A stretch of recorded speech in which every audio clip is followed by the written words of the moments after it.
Assalamualaikum warahmatullahi wabarakatuh. Selamat sore teman-teman. Perkenalkan, saya Mika Marseli, dosen mata kuliah akuntansi sektor publik di jurusan akuntansi Politeknik Negeri Malang.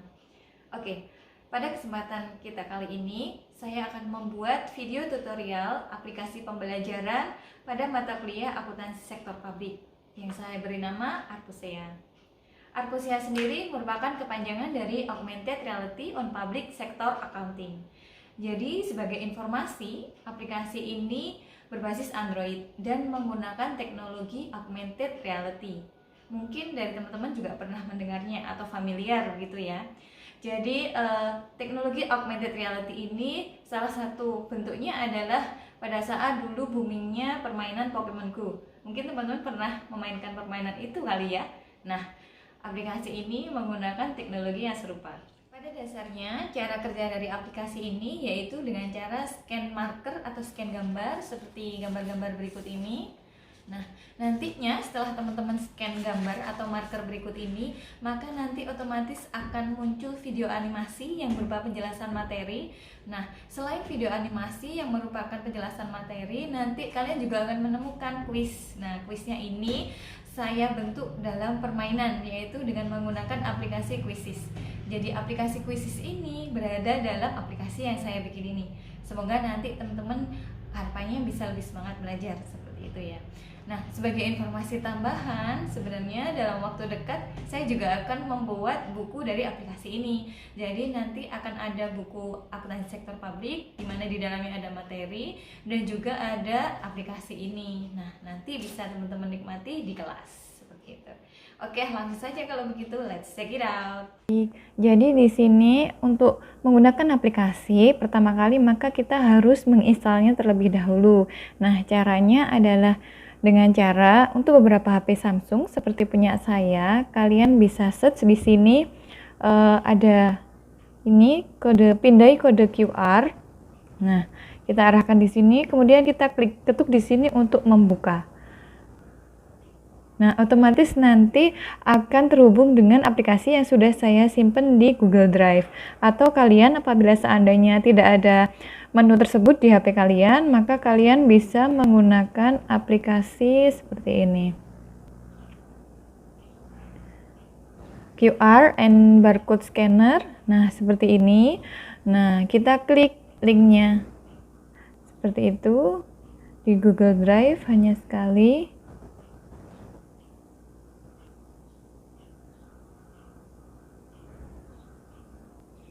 Nah, ini adalah proses instalasi aplikasi. Kita tunggu sesaat. Nah, aplikasi ini sebenarnya memorinya tidak besar, teman-teman. Jadi kurang dari 100 MB, kisarannya antara 50 sekian sampai dengan 90 sekian. Jadi cukup ringan di HP-nya, teman-teman. Nah, selanjutnya setelah proses instalasi selesai, maka akan muncul perintah seperti ini, yaitu apakah Anda ingin menginstal aplikasi ini? Teman-teman klik install. Nah, apabila seandainya ada pemberitahuan bahwasanya install aplikasi ini dapat berbahaya bagi HP Anda karena pengembang bukanlah pengembang yang terpercaya, maka teman-teman tetap install saja. Karena di sini saya mengembangkan sendiri dengan tim IT saya, insya Allah tidak akan berbahaya bagi HP-nya teman-teman, seperti itu. Nah, selanjutnya kita buka tampilannya seperti apa. Nah, sebelumnya ada pertanyaan, izinkan Arpusea mengambil gambar dan merekam video. Teman-teman klik izinkan. Apakah boleh mengakses foto, media, dan file? Kalian klik izinkan. Nah, selanjutnya tampilan akan berubah menjadi seperti ini. Tada! Nah, seperti ini teman-teman tampilan aplikasinya. Nah, sebelumnya coba kita lihat terlebih dahulu gimana sih hasil aplikasinya kalau sudah diinstal. Nah, ini teman-teman di huruf A ini. A, Arpusea, di mana A ini merupakan inisial dari aplikasi itu sendiri. Begitu. Nah, sekarang coba kita lihat bagaimana sih aplikasinya setelah digunakan. Nah, langsung saja kita klik A ini.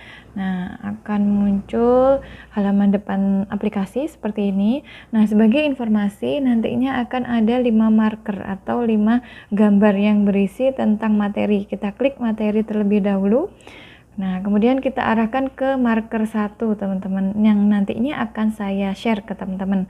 Nah, marker 1 ini merupakan video animasi yang berisi penjelasan materi tentang pembagian organisasi sektor publik.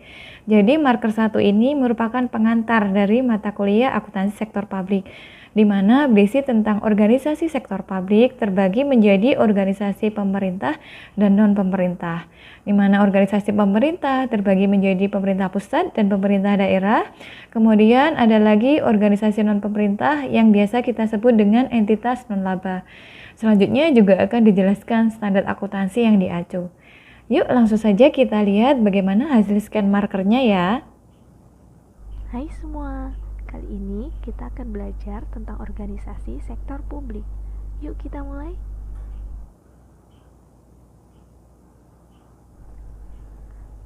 Berikut adalah bagian dari organisasi sektor publik yang akan kita pelajari.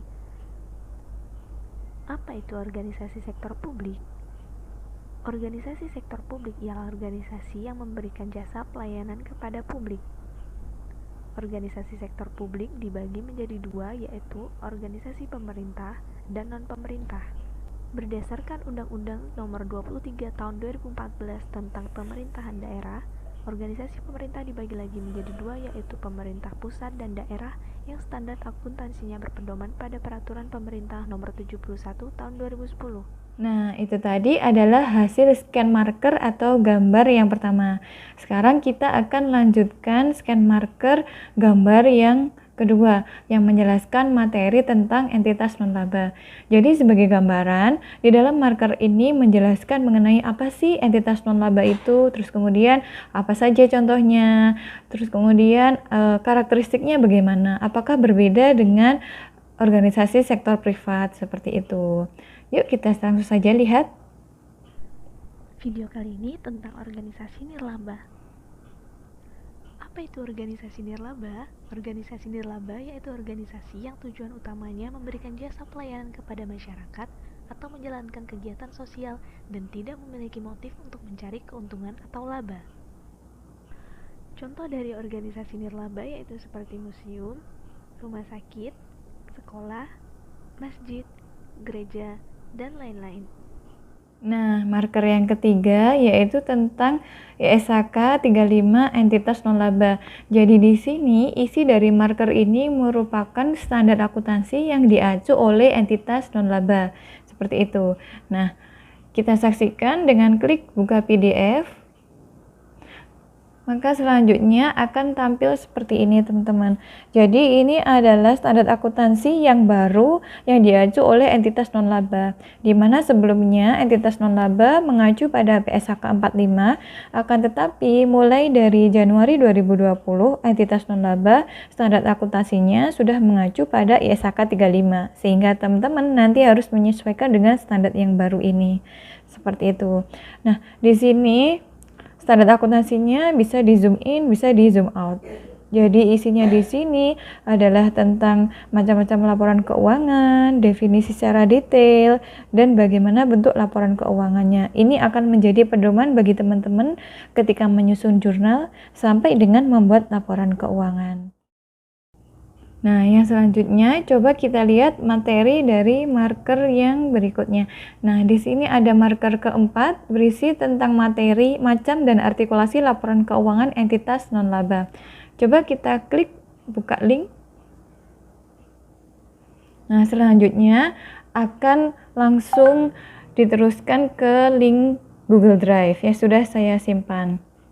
Nah, jadi di sini teman-teman, isi dari materi ini adalah macam-macam laporan keuangan, terus kemudian bagaimana keterkaitan antara laporan keuangan satu dengan yang lainnya, di mana itu akan menjadi dasar bagi teman-teman untuk menyusun laporan keuangan, kemudian untuk mengecek kebenarannya, serta untuk bisa mengetahui apabila seandainya teman-teman melakukan auditing di sektor publik. Nah, coba kita lihat tampilannya seperti apa.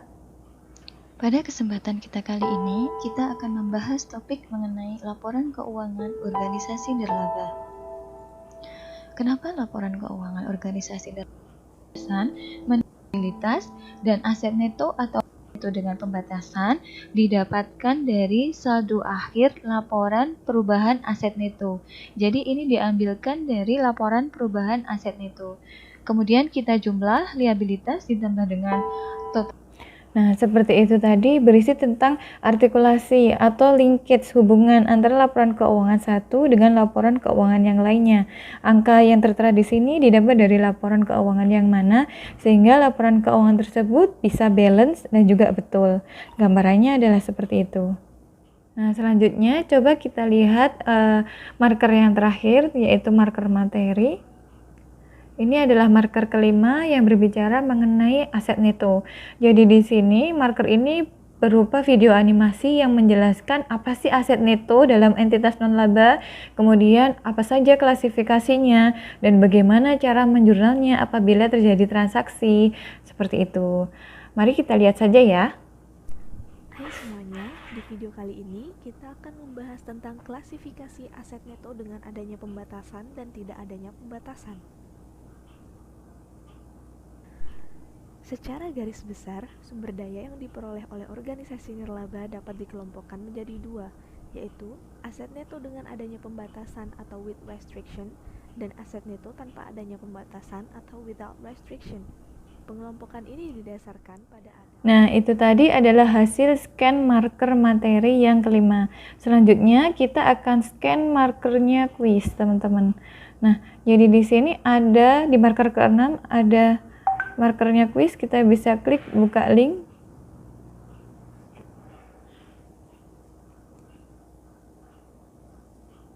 Nah, di sini jadi kuisnya itu saya buat dalam bentuk permainan, yaitu dengan menggunakan aplikasi Quizizz, di mana harapan saya nanti teman-teman bisa lebih semangat mengerjakan kuisnya. Kenapa? Karena sebenarnya kuis ini bentuknya sama dengan game atau permainan. Mungkin beberapa dari teman-teman pernah menjalankannya di kelas ya. Nah, jadi di sini ketika dosen kalian akan memainkan kuis, maka beliau bisa melakukan klik mulai kuis langsung. Klik seperti ini. Kemudian kita klik skip for now, kita lanjutkan. Nah, nanti teman-teman akan dikasih kode ini oleh dosen kalian. Jadi kalian masuk di websitenya Quizizz, kemudian kalian join quiz dengan cara klik kode game ini 522186. Kemudian game akan dimulai setelah semua dari kalian sudah masuk di dalam permainan. Selanjutnya permainan akan dimulai. Nah, nanti kita coba ya. Gambarannya adalah seperti itu.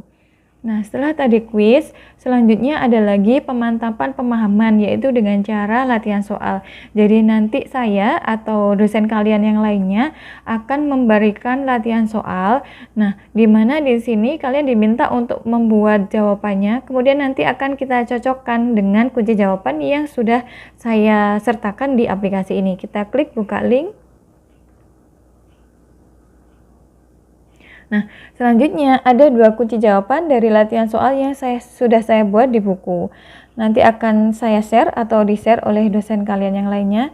Nah, ini kita lihat kunci jawaban yang pertama. Ini dari contoh transaksi yang meminta kalian untuk membuat jurnal. Nah, jawabannya adalah seperti ini. Bisa di zoom in, bisa di zoom out, bisa digeser-geser pula.